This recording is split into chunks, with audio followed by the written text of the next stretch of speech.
Ada satu musim yang paling mengerikan dalam sejarah Indonesia.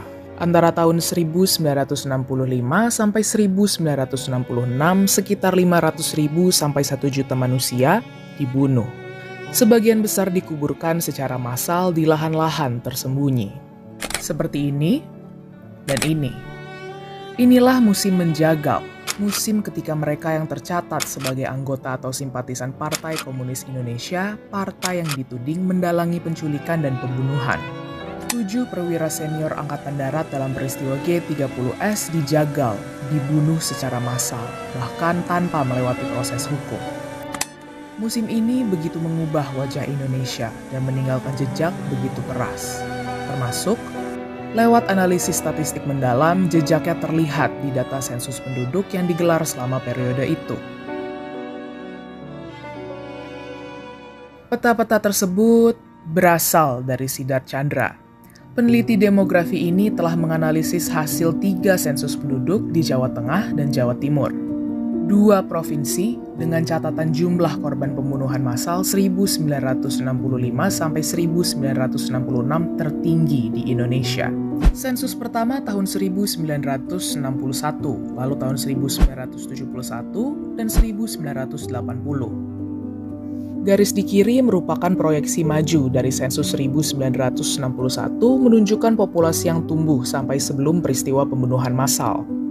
Garis di kanan berasal dari proyeksi mundur jumlah penduduk hasil sensus 1980 dan 1971 untuk mengestimasi populasi tepat setelah pembunuhan.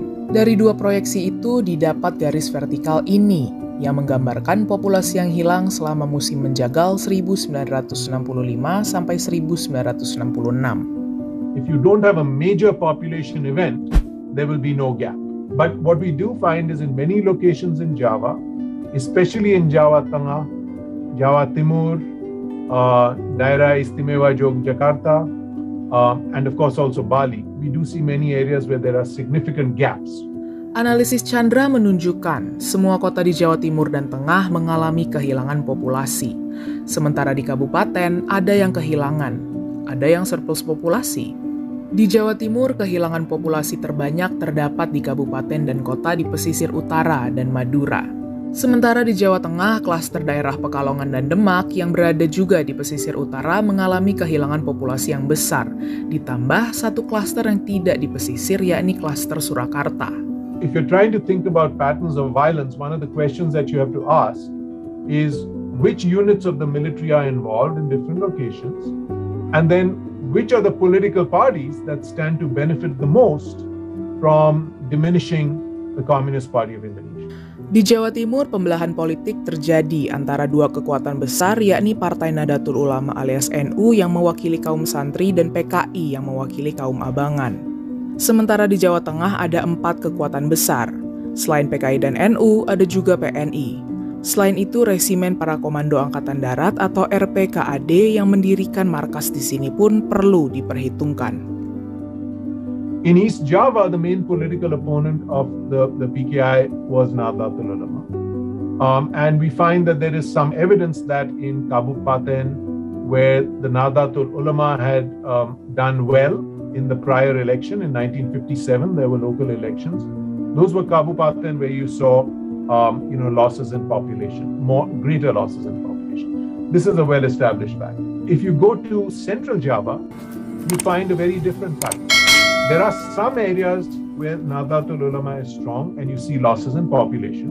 For example, up on the north, right? If you go to the Kudus, the Demak area, NU traditionally had a strong following there. If you go to Surakarta, to Solo, where the Communist Party was extremely strong, right? You might say, okay, so who was in opposition to the PKI here? There were some parties, but over there, my suspicion is it was the Indonesian army that played a really, really important role. Because if you read the stories, we know that Sarwo Edi Wibowo, who headed the RPKAD, when he came to Central Java, they first went to Samara, but they had heard news that the leaders of the Communist Party of Indonesia were hiding on the slopes of Merapi and Merbabu, the volcanoes. And so they set up a headquarters in Kartasuro. which is just to the west of Solo. And so if this is where the RPKAD is headquartered and its goal is to wipe out the PKI, then you might expect in that general vicinity, right, you're going to see large population losses. And that's exactly what we see. I think in Pekalongan, it was not just the PNE, even though the PNE was a strong political party there. When I read the stories, I think religious parties were also involved. We know that when the population drops, it can drop for three reasons. One is mortality goes up, more people are dying, and we know that was happening because the killings were quite widespread in the northern part of East Java. The second possibility is people are having fewer babies, which we also expect. In times of violence, people are not having children, right? But the third possible cause is people are leaving, people are migrating. Seperti yang sudah disinggung sedikit di awal, sejumlah daerah selama 1965 sampai 1966 justru mengalami surplus populasi. Salah satu faktor yang mungkin ialah adanya migrasi orang-orang yang takut menjadi korban kekerasan selama 1965 sampai 1966 mencari perlindungan di daerah tersebut. Yang paling ketara di Cilacap, surplus populasi mencapai 13%. Dan di Banyuwangi mencapai 105 ribuan penduduk. Dua daerah ini memiliki karakteristik yang mirip. PKI memperoleh suara besar pada pemilu daerah 1957 dan letaknya sulit dijangkau. Untuk Banyuwangi, selain dua faktor itu, secara eksplisit Kodam Brawijaya menyebut PKI melakukan regrouping di daerah ini. Termasuk dengan adanya peristiwa Cemetuk, di mana 62 anggota Ansor sayap pemuda NU terbunuh menunjukkan dukungan terhadap PKI di tengah dan selatan Banyuwangi sangat kuat. Faktor lain, penduduk Bali yang juga menjadi basis masa PKI sangat mungkin mengungsi ke Banyuwangi, selain karena menghindari letusan Gunung Agung tahun 1963. So all of this is to say, I want to emphasize that these are all correlational patterns, right? Correlations in statistics do not demonstrate causality. They are a potential clue. They do not conclusively establish who is doing what, but they suggest that there is a relationship. One example is Madura. Okay, we find that there is evidence of a large population loss in mini Kecamatan in Madura.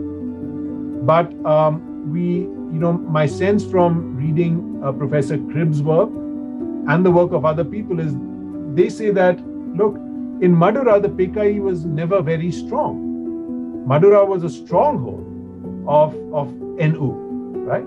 So why would you expect to see this kind of population loss? Was something else going on? It's entirely possible. But we need to see research that tells us what was happening in 1965.